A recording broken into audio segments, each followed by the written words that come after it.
Hi, boys and girls. This is Miss Simpson here, and welcome to another episode of our Read Aloud series from the book The BFG by Roald Dahl.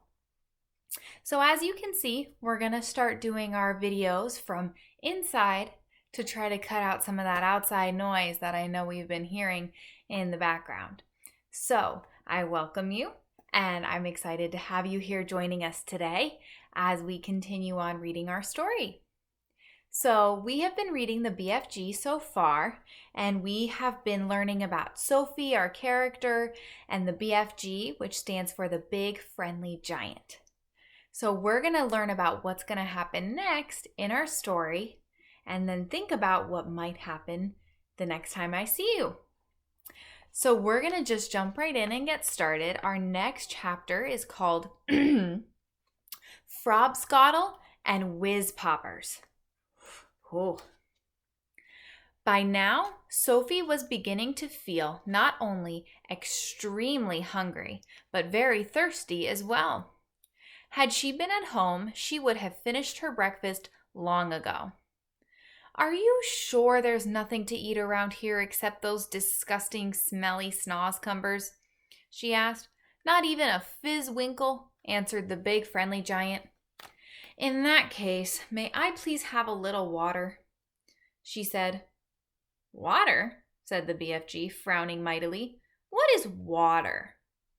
"We drink it," Sophie said. "What do you drink?" "Frobscottle," announced the BFG. "All giants is drinking Frobscottle." "Is it as nasty as your snozzcumber?" Sophie asked. "Nasty?" cried the BFG. "Never is it nasty. Frobscottle is sweet and jumbly." He got up from his chair and went to a second huge cupboard. He opened it and took out a glass bottle that must have been 6 feet tall. The liquid inside was a pale green, and the bottle was half full. "Here is Frobscottle," he cried, holding the bottle up proud and high as though it contained some rare wine. "Delumptuous fizzy Frobscottle," he shouted, and he gave it a shake, and the green stuff began to fizz like mad. "But look, it's fizzing the wrong way," Sophie cried. And indeed it was. The bubbles, instead of traveling upwards and bursting on the surface, they were shooting downwards and bursting at the bottom. A pale green frothy fizz was forming at the bottom of the bottle.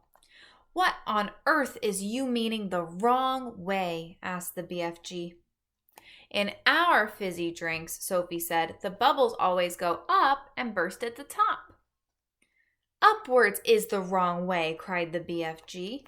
"You mustn't ever be having the bubbles going upwards. That's the most flush-bunking rubbish I've ever heard." "Why do you say that?" Sophie asked.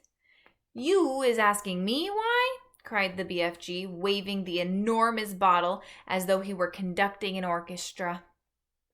"You is actually meaning to tell me you cannot see why the scrawny mistake to have the bubbles flying up instead of down? You said it was flush-bunking. Now you say it's scrawny. Which is it?" Sophie asked politely.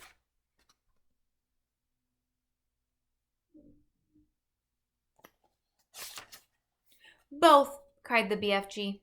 "It is a flush-bunking and a scrawny mistake to let the bubbles go upwards. If you can't see why, well, you must be as quacky as a duckhound. By Ringo, your head must be so full of frog swinkers and buzzwangles, I's is frittered to know if you can handle it at all." "Why shouldn't the bubbles go upward?" Sophie asked. "I will explain," said the BFG. "But tell me first, what is the name that you calling your Frobscottle by?" "One is Coke," Sophie said. Another's Pepsi. There are actually lots of them." "And the bubbles is always going up?" "They all go up," Sophie said. "Catastrous," said the BFG. "Upgoing bubbles is a catastrous dystastrophe." "Will you please tell me why?" Sophie said. "If you will listen carefully, I will try to explain." said the BFG. "But your brain is so full of bug whiffles, I doubt you will even understand." "I'll do my best," Sophie said patiently. "Very well, then. When Yous is drinking this cokey drink of yours," said the BFG, "it is going straight down into your tummy. Is that right, or is it left?" "That's right," Sophie said.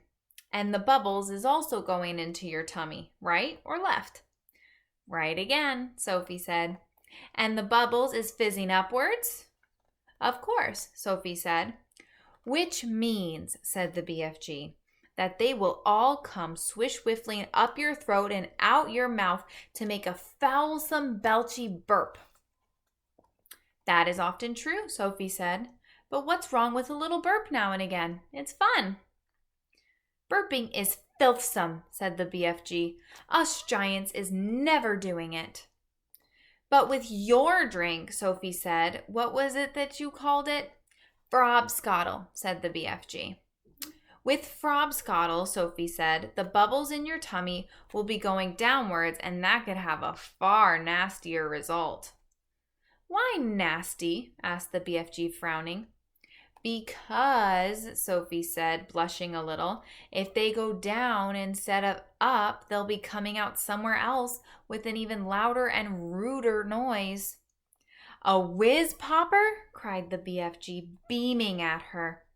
"Us giants is making whiz-poppers all the time. Whiz-popping is a sign of happiness. It is music to our ears. You surely is not telling me that a little whiz-popping is forbidden among human beings?" "Well, it's considered extremely rude," Sophie said. "But you is whiz-popping, is you not, now and again?" asked the BFG. "Well, everyone is whiz-popping, if that's what you call it," Sophie said. "Kings and queens are whiz-popping, presidents are whiz-popping, glamorous film stars are whiz-popping, little babies are whiz-popping. But where I come from, it's not polite to talk about it." "Ridunculous," said the BFG. "If everyone is making whiz-popping, then why not talk about it? We is now having a swiggle of this delicious Frobscottle, and you will see the happy result." The BFG shook the bottle vigorously. The pale green stuff fizzed and bubbled. He removed the cork and took a tremendous gurgling swig. "It's glummy," he cried. "I love it." For a few moments, the big friendly giant stood quite still and had a look of absolute ecstasy began to spread over his long, wrinkly face. Then suddenly the heavens opened and he let fly with a series of the loudest, rudest noises Sophie had ever heard in her life. They reverberated around the walls of the cave like thunder, and the glass jars rattled on their shelves. But most astonishing of all, the force of the explosions actually lifted the enormous giant clear off his feet like a rocket. "Whoopee!" he cried when he came down to earth again. "Now that is whiz-popping for you."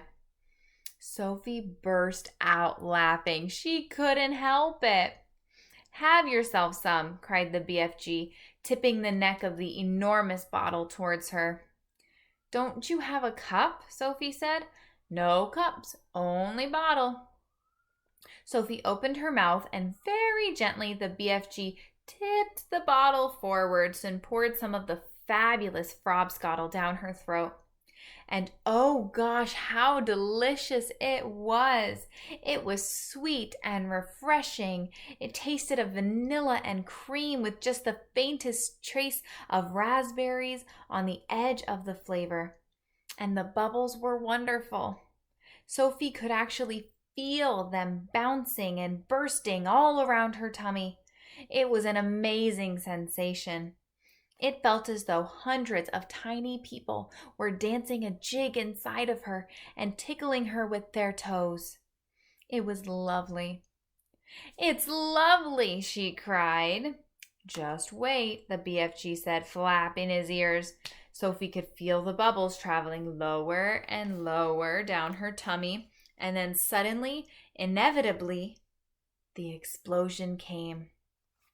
The trumpet sounded as she made the walls of the cavern ring with the sound of music and thunder. "Bravo!" shouted the BFG, waving the bottle. "Yours is very good for a beginner. Let's have some more."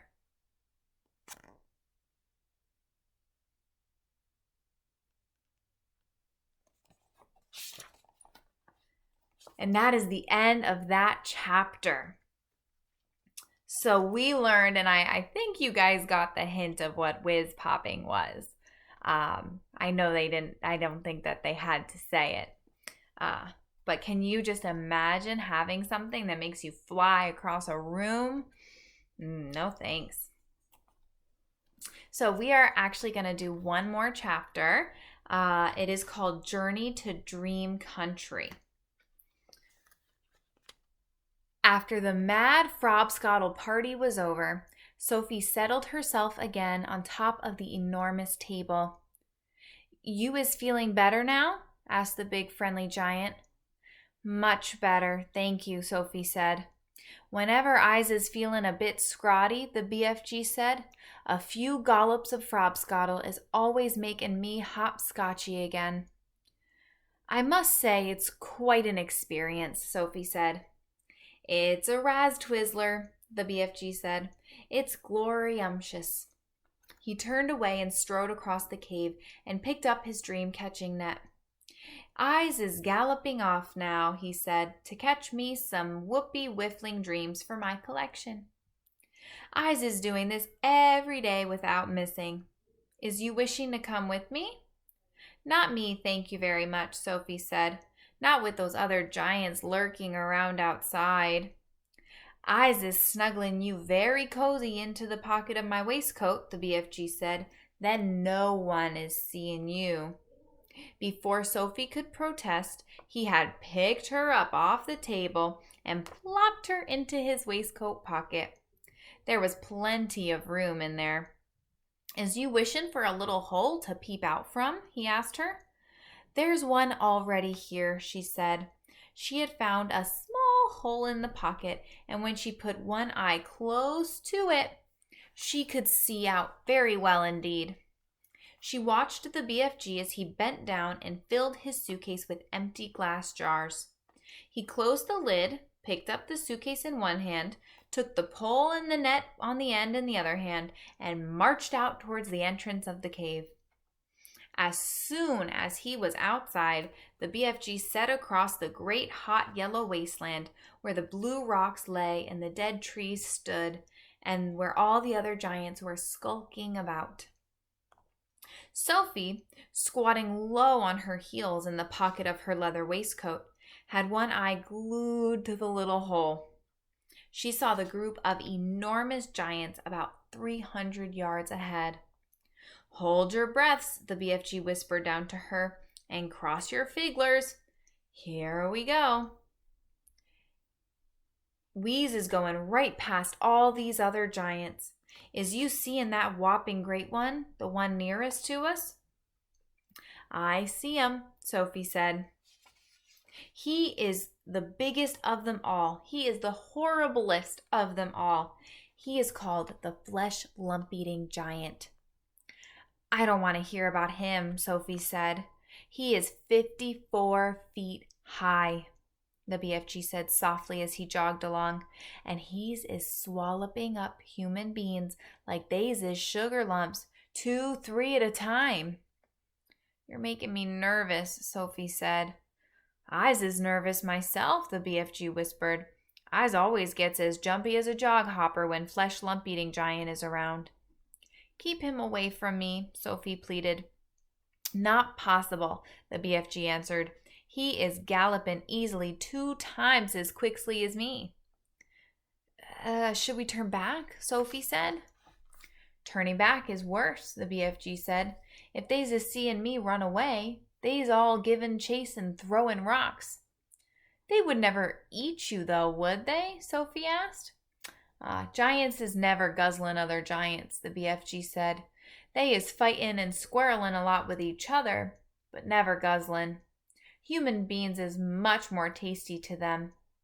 The giants had already spotted the BFG and all heads were turned, watching him as he jogged forward. He was aiming to pass well to the right of the group. Through her little peephole, Sophie saw the flesh lump-eating giant move over to intercept them. He didn't hurry. He just lopped over casually to a point where the BFG would have to pass. The others lopped after him. Sophie counted 9 of them altogether, and she recognized the blood bottler in the middle of them. They were bored. They had nothing to do until nightfall.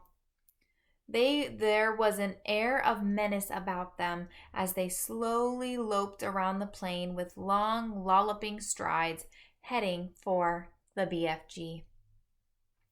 "Here comes the runty one," boomed the flesh lump eater. "Ho, ho there, runty one. Where is you splatch winkling away into such a hefty hurry?" He shot out an enormous arm and grabbed the BFG by the hair. The BFG didn't struggle. He simply stopped and stood quite still and said, "Be so kind as to be letting go of my hair, flesh lump eater." Ooh. The flesh lump eater released him and stepped back a pace. The other giants stood around waiting for the fun to start. "Now then, you little grob squiffler," boomed the flesh lump eater. "We's is all wanting to know where you is galloping off to every day in the daytime. Nobody ought to be galloping off to anywhere until it is getting dark. The human beings could easily be spotting you and starting a giant hunt, and we's is not wanting that to happen, now are we?" "We is not," shouted the other giants. "Go back to your cave, runty one." "I's is not galloping to any human being country," the BFG said. "I's is going to other places." "I is thinking," said the flesh lump eater, "that you's is catching a human being and keeping them as pets." "Right you is," cried the blood bottler. "Just now, I's is hearing him chittering away to one of them in his cave." "You's is welcome to go and search my cave from frack to burnt," the BFG answered. "You can go looking in every nook and cranny. There's is no human beans or string beans or runner beans or jelly beans or really any other kind of bean in there." Sophie crouched still as a mouse inside the BFG's pocket. She hardly dared to breathe.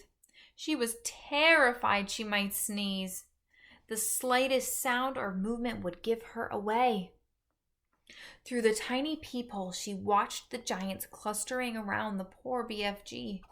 How revolting they were! All of them had piggy little eyes and enormous mouths and thick sausage lips. When the flesh lump eater was speaking, she got a glimpse of his tongue. It was jet black, like the slab of a black steak. Every one of them was more than twice as tall as the BFG. And suddenly, the flesh lump eater shot out 2 enormous hands and grabbed the BFG around the waist. He tossed him high in the air and shouted, "Catch him, man-hugger!" The man-hugger caught him. The other giants spread out quickly in a large circle. Each giant was about 20 yards from his neighbor, preparing for the game they were going to play. Now, the man-hugger threw the BFG high and far and shouted, "Now catch him, Bone Cruncher." The Bone Cruncher ran forward and caught the tumbling BFG and immediately swung him up again. "Catch him, Child Chewer," he shouted. And so it went on. The giants were playing ball with the BFG, vying at each other to see who could throw him the highest. And Sophie dug her nails into the sides of the pocket, trying to prevent herself from tumbling out when she was upside down. She felt as though she were in a barrel going over Niagara Falls. And all the time there was the fearful danger that one of those giants would fail to catch the BFG and he would go crashing to the ground. "Catch him, Meat Dripper! Catch him, Gizzard Gulper! Catch him, Maid Masher!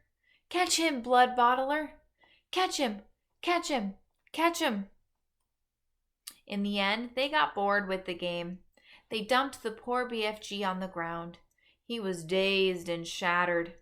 They gave him a few kicks and shouted, "Run, you little runt! Let us be seen how fast you's is galloping." The BFG ran. What else could he do? The giants picked up rocks and hurled them after him. He managed to dodge them. "Ruddy little runt," they shouted. "Troggy little twit. Shrively little shrimp. Mucky little midget." You can see all the giants. They're playing catch with the poor BFG. "Squaggly little squib. Grubbly little grub." At last the BFG got clear of them all, and in another couple of minutes the pack of giants was out of sight on the horizon. Sophie popped her head up from the pocket. "I didn't like that," she said. "Phew," said the BFG. "Few and far between. They's was in a nasty crotchety mood today, and they's was they. I's is sorry you've had such a whirligig time." "No worse than you," Sophie said. "Would they ever really hurt you?" "I's isn't ever trusting them," the BFG said. "How do they actually catch the humans that they eat?" Sophie asked. "They's is usually sticking an arm through the bedroom window and snitching them from their beds," the BFG said. "Like I did to you." "Ah, but I's isn't eating you," the BFG said. "How else do they catch them?" Sophie asked. "Sometimes," the BFG said, "they's is swimmelin' into the sea like fishies, with only their heads showing above water. And then they come out as a big hairy hand and they grab someone off the beach." "Children as well?" "Oh, often chidlers," the BFG said. "Little chidlers who is building sand castles on the beach. That is who the swimlins ones are after. Little chidlers is not so tough to eat as old as Grandmama, so says the child-chewing giant." As they talked, the BFG was galloping fast over the land. Sophie was standing right up on his waistcoat pocket now, leaning on the edge with both hands. Her head and shoulders were in the open, and the wind was blowing in her hair. "How else do they catch people?" she asked. "Well, all of them is having their own special ways of catching the human beings," the BFG said. "The meat-dripping giant is preferring to pretend he's a big tree growing in the park. Then he's a standing in the park on a dusky evening, and he's holding great big branches over his head. And there he's is waiting until some happy families comes in to have a picnic under the spreading tree. The meat-dripping giant is watched them as they lay out their little picnic, but in the end it is the meat dripper who is having the picnic as well." "That's too awful," Sophie said. "Well, the gizzard-gobbling giant is a city lover," the BFG went on. "The gizzard gulper is lying high up in between the roofs of the houses and the big cities. He is lying there as snugly as a sniggler and watching the human beings walk across the street. And then he sees one that looks like a whoopsie-good flavor, and he just grabs it. He is simply reaching down to take the snitchings off the street, like monkey taking a nut. He says it is nice to be able to pick and choose what you have to have for supper. He says it's always like choosing from a menu." "Don't people see him doing it?" Sophie asked. "Never is they seeing him. Don't forget, it's a dusky dark all this time. Also, the gizzard gulper has a very fast arm. He's is going up and down quicker than most squinkers. But if there are people disappearing every night, surely there's got to be some sort of outcry," Sophie said. "The world is a whopping big place," said the BFG. "It has 100 different locations. The giants are clever. They are careful not to be skittling off to the same country too often. They's is always be switch-fiddling around." "Even so," Sophie said. "Do not forget," the BFG said, "that human beings is disappearing everywhere all the time, even without the giants guzzling them up." The human beings is killing each other, but much quicker than the giants are doing it. But they don't eat each other, Sophie said. Giants isn't eating each other either, the BFG said, nor is giants killing each other. Nor is a crocodile dillies killing the other crocodile dillies. Nor is the pussycats killing the pussycats. They kill mice, Sophie said. Ah, but they's is not killing their own kind. Don't poisonous snakes kill each other? Sophie asked. She was searching desperately for another creature that behaved as badly as human. Even poisonous snakes is never killing each other, the BFG said. Nor is the most fearsome creatures like the tigers and the rhinoceroses. None of them is ever killing their own kind. Has you ever thought about that? Sophie kept silent. Right, Sophie said. But the human beings is squishing each other all the time, the BFG said. These is shooting guns and going on airplanes and dropping their bombs and killing each other's lands every week. Human beings is always killing other human beings. He was right. Of course he was right, and Sophie knew it. She was beginning to wonder whether human beings were actually any better than the giants. Even so, she said, defending her own race, I think it's rotten that those foul giants should go off every night to eat humans. Humans have not done any harm to them. And that is what the little pig was saying every day, the BFG answered. He's just saying, I have never done anything to harm the human beings. So why should he be eating them? Oh dear, Sophie said. The human beings is making rules to suit themselves, the BFG went on. But the rules they is making do not suit the little piggly wigglies. Am I right or am I left? Right, Sophie said. Giants is also making the rules, but the rules they's is making don't suit the little piglies. Am I right or am I left? Right, Sophie said. Giants is also making the rules. Their rules is not suiting the human beings. Everybody is making their own rules to suit themselves. But you don't have to like it that those beastly giants are eating humans every night, do you? Sophie asked. I do not, the BFG answered firmly. One right is not to make two lefts. Is you quite cozy down there in my pocket? I'm fine, Sophie said. Then suddenly, once again, the BFG went into the magical top gear of his. He began hurtling forward with the phenomenal leaps. His speed was unbelievable. The landscape became blurred, and again Sophie had to duck down out of the whistling gale to save her head from being blown right off her shoulders. She crouched in the pocket and listened to the wind screaming past. It came knifing in through the tiny peephole in the pocket and whooshed around her like a hurricane. But this time the BFG didn't stay in top gear long. It seemed as though he had some barrier to cross, a vast mountain perhaps, or an ocean, or a great desert. But having crossed it, he once again slowed down his normal gallop, and Sophie was able to pop her head up and look out once more at the view. She noticed immediately that they were now in another place altogether. The sun had disappeared above the film of vapor. The air was becoming cooler every minute. The land was flat and treeless, and there seemed to be no color in it at all. Every minute the mist became thicker, the air became colder still, and everything became paler and paler around them. These were the country of swirling misfits and ghost vapors. There was some sort of grass underfoot, but it was not green. It was ashy gray.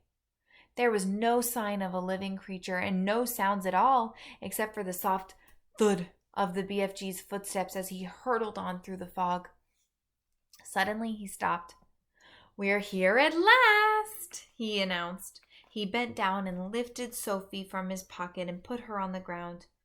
She was still in her nightie and her feet were still bare. She shivered and stared around her at her in the swirling mist and ghostly vapors. "Where are we?" she asked. "Well, this is Dream Country," the BFG said, "and this is where all the dreams begin." So that is the end of the chapter, Journey to Dream Country. The next chapter that we have in our book is called Dream Catching. Now, I know that these chapters did not have very many pictures in them, but I hope you guys were able to get a real picture in your mind about what's going on in the book. What is going on with the BFG? What is the problem that he's having? So for this video, for your writing assignment, I would like you to compare and contrast. So that means compare and contrast what's similar, what's different between the BFG and the other giants. All right, so your job is to think about what makes the giant the same as his other fellow giants and what makes him different. So that's what we like to call compare and contrast. What makes them the same? What makes them different?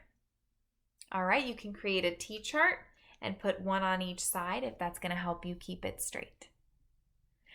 Well, I hope you enjoyed the chapters that we were able to read today. I sure know I did. I'm getting very excited with this book. I hope you are too. Getting nice and cozy while we're listening.